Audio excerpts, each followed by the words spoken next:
Okay, so I just installed brand new batteries, brand new fresh batteries in the Duramax, and it got me thinking today.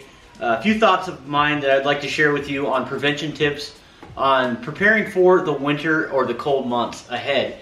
If you are a diesel owner or even just brand new to the diesel scene and you guys would like to know how to prepare for these cold months, make sure you guys stay tuned.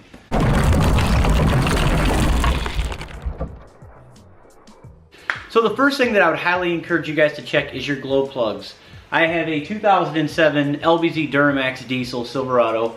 It's a pretty old truck, let's be real.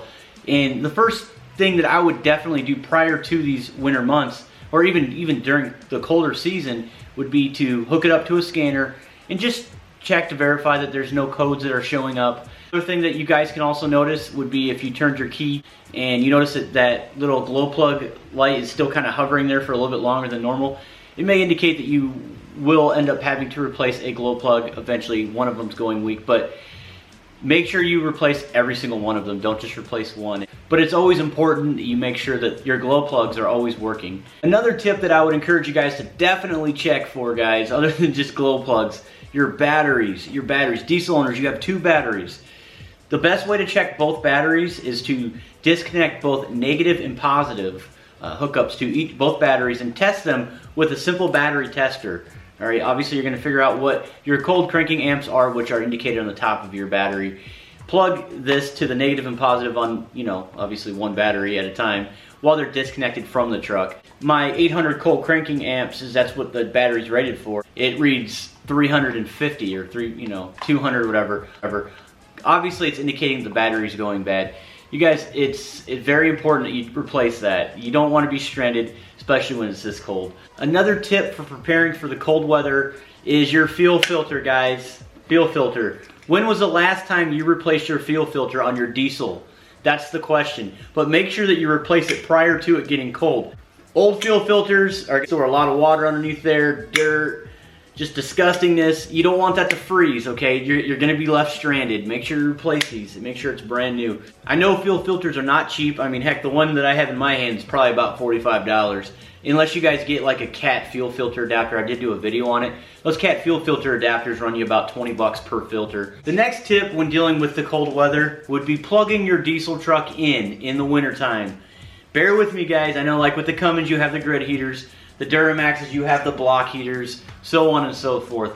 Either way, plug in your truck. My block heater is going to be located on the passenger side closest to the manifold, and there'll be a little plug there that's plugged into that block heater, and it'll actually come out right here. Don't skimp on that one. It's going to make your diesel truck a lot happier when you're starting it up. Another tip is to check the freezing point on your engine coolant. That is so important because if it gets extremely cold outside, it's very possible that your engine coolant can possibly freeze. The best way to check for that is there's actually a freezing point tool that you can actually buy from any auto parts store. What it is there's a little, almost looks like a turkey baster, and there's a little tube, and there's a little reservoir, and really all you gotta do is pop your overflow cap, put that little tube in there, suck some of that coolant right into that reservoir, and there'll be a bunch of little balls that indicate where your freezing point may or may not be. The reason why your coolant could possibly freeze is because whoever put the coolant in your truck or yourself may have added too much water to your mixture of engine coolant and obviously diluted that coolant to the point where it could freeze. Now, last tip of the day, guys, make sure you guys buy a few of these bottles. They're really great. Anti-gel. Diesel owners, we should already know this. I'm running the diesel fuel supplement, Octane Boost Power Service. You can also use, there's all kinds of companies out there. Diesel 911. There's a whole bunch of them. Actually, leave in the comments below what you guys actually use.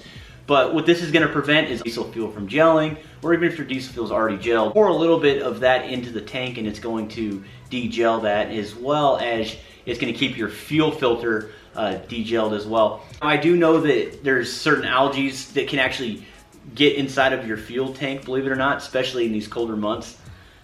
This is always a good additive right here to help eliminate some of that, as well as the gelling. So make sure you guys pick that up.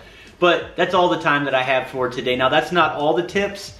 but that's definitely some big crucial ones. Make sure you guys leave in the comments if there's something that I did miss so we can help each other out. If you guys want to learn more about diesels, make sure you guys continue to follow me. First time stopping into the channel, make sure you guys subscribe. As always, I appreciate your time and thank you so much for watching. Take care.